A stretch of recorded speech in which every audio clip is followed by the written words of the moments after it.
દીપકભાઈ, આ નિલેશભાઈની ગાડી છે લગભગ 17 કલાક જેવા થઈ ગયા છે. રાતના 10 વાગે બંધ થઈ ગઈ છે.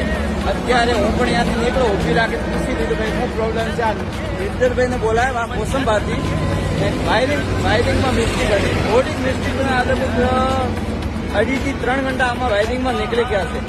કોઈ પણ ભાઈના હાઈવે ઉપર હેલ્પની જરૂર પડે તો આ નિરંજનભાઈ સંપર્ક કરજો. સ્ક્રીન ઉપર હું નંબર નાખી દઈશ, બરાબર છે. કોઈ પણ ભાઈને જરૂર પડે તો કોલ કરજો અને મારાથી પણ એવું થાય તો કદાચ સંપર્ક કરી શકો છો હાઈવે ઉપર. જય હિન્દ, જય ભારત.